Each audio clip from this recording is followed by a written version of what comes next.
নিন্দা কৰিছোঁ, ধিক্কাৰ দিছোঁ, প্ৰশাসনক আবেদন জনাইছোঁ যাতে দোষীক তৎকালে কৰায়ত্ব কৰা ব্যৱস্থাৰে উপযুক্ত শাস্তি প্ৰদান কৰিব লাগে, যাতে আমাৰ এই কেওফালে মিশ্ৰিত জনগোষ্ঠীৰ লোকে বাস কৰি ইয়াতে সকলো সম্প্ৰদায়ৰ লোকেৰে পৰিপূৰ্ণ ঠাই এখন, গতিকে ইয়াত যাতে শান্তি সম্প্ৰীতি বিঘ্নিত নহয়, সকলোৱে যাতে মিলা প্ৰীতিৰে থাকিব পাৰে, এই কথাটোলৈ সকলোৱে মন কৰি পেলাই আমি চলিব লাগিব।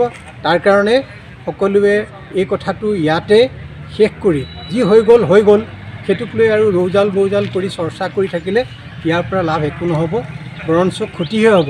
কাৰণ ফিৰিঙতিৰ পৰা জুই ডাঙৰ হৈ যায়, গতিকে যাতে ইয়াতে নিৰ্বাপিত হয়। আৰক্ষী প্ৰশাসন, জিলা প্ৰশাসনে আশ্বস্ত কৰি তেখেতসকলক আমাক আশ্বাস দিছে যে যিখিনি ক্ষতি হ'ল এই ক্ষতিখিনি তেখেতসকলে তৎকালীনভাৱে মেৰামতিৰ ব্যৱস্থা কৰি দিব।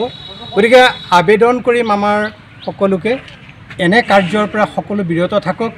এই কাৰ্য ভীৰু কাপুৰুষৰহে কাম। ইয়াৰ জৰিয়তে কেতিয়াও সমাজৰ উন্নতি নহয় বা ব্যক্তিগতভাৱে কাৰো লাভালাভ নহয়। ই সমাজখন বিশৃংখল কৰাৰ যিটো পৰিকল্পনা কৰিছে, ইয়াৰ জৰিয়তে আমাৰ যিটো সাতামপুৰুষীয়া শান্তি সম্প্ৰীতি, আমি ইয়াতে সকলো সম্প্ৰদায়ৰ লোকে বাস কৰোঁ। আপোনালোকে দেখিছে ইয়াত অন্য সম্প্ৰদায়ৰ লোকেও ইয়াতে এটা কাম নিৰ্মাণ কাৰ্য চলাই আছে। গতিকে আমি সকলোৱে মিলিজুলি আছোঁ। কোনোবাই এই যিটো কাম কৰিলে এই কাম গৰিহণা দিছোঁ, নিন্দা কৰিছোঁ, ধিক্কাৰ দিছোঁ। আমি প্ৰশাসন আৰু চৰকাৰক অনুৰোধ জনাব বিচাৰিছোঁ যাতে এই বিষয়বস্তুটো উচ্চ এটা তদন্ত কৰি দোষীক উচিত শাস্তি বিহিবৰ বাবে আমাৰ সমূহ ৰাইজৰ তৰফৰ পৰা অনুৰোধ জনাওঁ। আৰক্ষী আমাৰ মৰিগাঁও উচ্চপদস্থ বিষয়াসকল সকলোৱে আহিছে। আমাৰ DC ছাৰ আহিছে, SP ছাৰ আহিছে, এডিচনেল DC ছাৰ আহিছে, OC ছাৰ আহিছে, সকলোৱে আহিছে। আহি তেওঁলোকে ইয়াৰ পৰা আমাক সকলো ৰাইজকে সান্তনা দি তেওঁলোকে উচিত তদন্ত কৰিম বুলি আমাক আশা দি থৈ গৈছে। কি সন্দেহ হয়, এনে সন্দেহ কি হয়, কেনেকুৱা হ'ব পাৰে? এইটো সন্দেহ বুলিবলৈ আমি এটা কথাই ক'ব লাগিব, কাৰণ আমি আজি বহু যুগৰ পৰা ধৰি হিন্দু মুছলিম সকলোৱে একতাভাৱে মোকাবিলা হিচাপে আমি চলি আহিছোঁ। কোনোবা সাম্প্ৰদায়িক অপশক্তিয়ে আমাৰ জাতিৰ মাজত বিভেদতা সৃষ্টি কৰিবলৈ কৰ্ম কৰিছে বুলি আমি এটা অনুমান কৰোঁ। নিন্দা কৰিছোঁ, ধিক্কাৰ দিছোঁ, প্ৰশাসনক আবেদন জনাইছোঁ যাতে দোষীক তৎকালে কৰায়ত্ব কৰা ব্যৱস্থাৰে উপযুক্ত শাস্তি প্ৰদান কৰিব লাগে, যাতে আমাৰ এই কেওফালে মিশ্ৰিত জনগোষ্ঠীৰ লোকে বাস কৰি ইয়াতে সকলো সম্প্ৰদায়ৰ লোকেৰে পৰিপূৰ্ণ ঠাই এখন, গতিকে ইয়াত যাতে শান্তি সম্প্ৰীতি বিঘ্নিত নহয়, সকলোৱে যাতে মিলা প্ৰীতিৰে থাকিব পাৰে, এই কথাটোলৈ সকলোৱে মন কৰি পেলাই আমি চলিব লাগিব। তাৰ কাৰণে সকলোৱে এই কথাটো ইয়াতে শেষ কৰি যি হৈ গ'ল সেইটোক লৈ আৰু ৰৌজাল বৌজাল কৰি চৰ্চা কৰি থাকিলে ইয়াৰ পৰা লাভ একো নহ'ব, বৰঞ্চ ক্ষতিহে হ'ব। কাৰণ ফিৰিঙতিৰ পৰা জুই ডাঙৰ হৈ যায়, গতিকে যাতে ইয়াতে নিৰ্বাপিত হয়।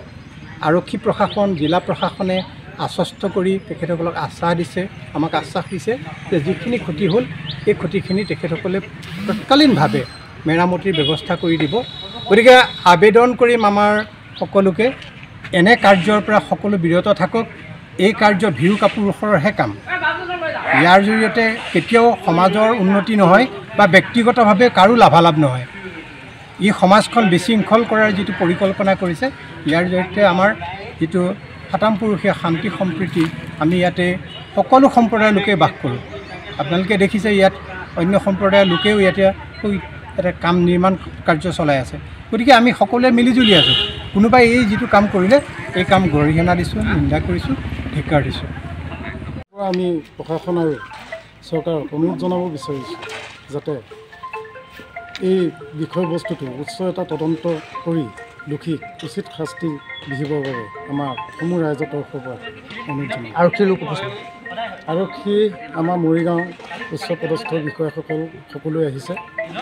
আমাৰ DC ছাৰ আহিছে, SP ছাৰ আহিছে, এডিচনেল DC ছাৰ আহিছে, OC ছাৰ আহিছে, সকলোৱে আহিছে।